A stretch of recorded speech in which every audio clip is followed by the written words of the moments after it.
आज का ये प्रोग्राम किच्छा की सरजमीन पर रखा गया है गोश्त की फजीलत पर। हजरत आपको बताएंगे कि गोश्त का बकार क्या होता है। आप दाल खा कर तगीले हो गए हैं। आइए हजरत नायक पर। अस्सलाम वालेकुम।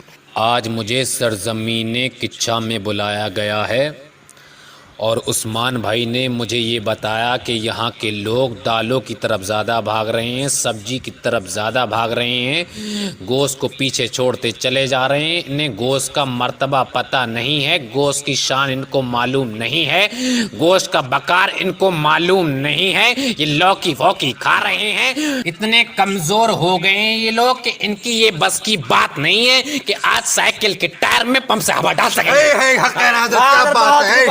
पहले के बुजुर्ग जब बाजार जाया करते थे तो उनका ध्यान इंडी भिंडी की तरफ नहीं जाता था। उनकी सीधी साइकिल गोश्त की दुकान पर रुका करती थी। रुकने के बाद तो ये देखा जाता है कि कोई कीमा लेकर चला आ रहा है, कोई तिल्ली का गोश्त लेकर चला आ रहा है, कोई फेफड़े लेकर चला आ रहा है, कोई पार्चा लेकर चला आ रहा है, कोई पाए लेकर चला आ रहा है। मगर जब ये किच्छा वाले बाजार जाते हैं तो कोई भिंडे टिंडे तलाश कर रहा है, कोई लौकी तुरैया तलाश कर रहा है, यहाँ तक कि कोई दालें देखता फिर रहा है, कोई उड़द की दाल देख रहा है, कोई मूंग की दाल देख रहा है। अगर इन किच्छा वालों का बस चले तो ये बारातों में भी भिंडे टिंडे पकवाएं।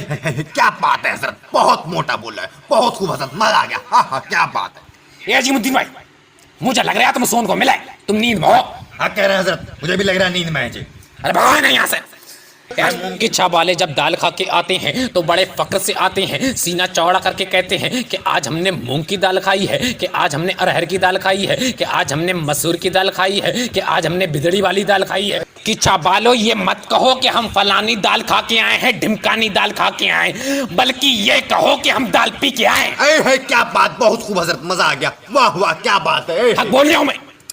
आपके ही पड़ोस सिरौली में एक बार प्रोग्राम रखा गया मेरा। मैं यहाँ पर आया, आने के बाद मुझसे बोले हजरत आप पहले खाना खा लीजिए। मैंने कहा ठीक है चलो पहले खाना खा लेते हैं। मैं वहाँ पहुँचा, पहुँचने के बाद दस्तरखान बिछा हुआ था और खाना उतरा हुआ था। जब मैं वहाँ बैठा, बैठने के बाद मैंने शोरबा उतार लिया, गोश्त का शोरबा उतार लिया। उतारने के बाद पास में मेरे लोग खड़े हुए थे। वो एक कह रहा था हजरत शामी टिकिया लीजिए, हजरत ये कबाब लीजिए, मगर मैं नहीं लिया, मुझे शर्म लग रही थी। एक शख्स ने मेरी प्लेट में 3 कोफ्ते रख दिए, एक तरफ 2 शामी टिक्की रख दी। जैसे ही मैंने मुंह मारा कोफ्तों में, मारने के बाद मुझे पता चल गया कि ये लौकी के कोफ्ते हैं। फिर मैंने देखा कि ला शामी टिक्की खा के देखता हूँ। फिर मैंने जैसे ही शामी टिक्किया खाई मुझे पता चल गया ये तुरियों की छिकलों की शामी टिक्किया बनी हुई है। मेरा गला सा बैठ गया, दिमाग सा खराब हो गया। दोनों कोफ्ते मैंने उनके मुंह पे मारे और चप्पलें छोड़ी और भाग गया वहां से। सही करा हजरत, भाग गया। इन किच्छा सिरौली वालों ने नाक कटा के रख दी है। किच्छा वालों मैं यही बताने आया हूँ तुम्हें कि इन लौकियों में कुछ नहीं रखा है, दालों फालों में कुछ नहीं रखा है। तुम अगर दाल खाओगे तो उसके साथ सलाद लोगे, अचार लोगे, चटनी लोगे तो खाओगे। अगर गोश्त अकेले खाओगे तो खा लोगे तुम।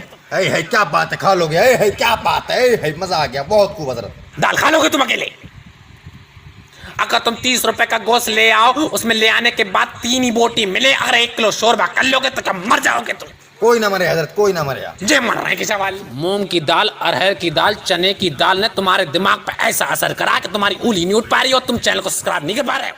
हाँ सही बात कर रहे हैं हजरत। अब मजा आज का ये प्रोग्राम किच्छा की सरजमीन पर रखा गया है गोश्त की